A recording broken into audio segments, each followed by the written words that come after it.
امیر المومنین عمر بن عبد العزیز کا زمانہ ہے.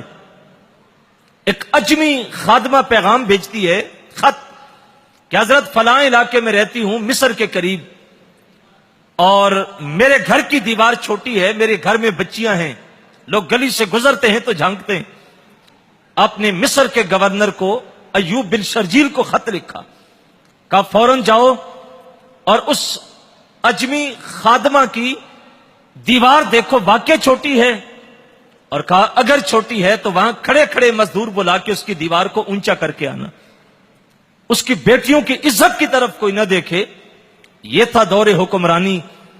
اور آج گلی گلی اور شہر شہر 4-4 سال کی بچیوں کی عزتیں پامال ہوتی ہیں، لیکن ان کی داد رسی کوئی نہیں کرتا. ان کی عزتوں کے ساتھ کھیلنے والے درندوں تک قانون کے ہاتھ نہیں پہنچتے، کیونکہ ان کا تعلق بڑے لوگوں کے ساتھ ہوتا ہے. اس وقت اسلامی ریاست کا قانون یہ ہے کہ وہاں پہ قانون برابر ہوتا ہے. امیر المومنین ہو، حاکم ہو، دولت مند ہو، رئیس ہو، یا ایک غلام ہو یا غلام کا بیٹا ہو، اسلام سب کے لیے قانون برابر دیتا ہے.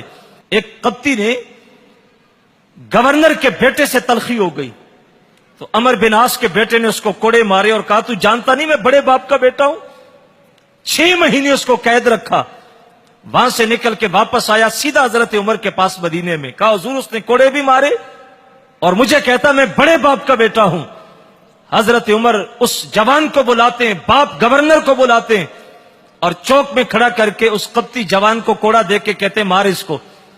جب وہ اس جوان کا کوڑا گورنر کے بیٹے کو پڑتا ہے تو عمر زبان سے کہتا دیکھا عمر بڑے باپ کے بیٹوں کو ایسے سزا دیتا ہے. جب قانون اس طرح ہو جائے تو پھر رعایا کو سکون ملتا ہے اور سکھ ملتا ہے.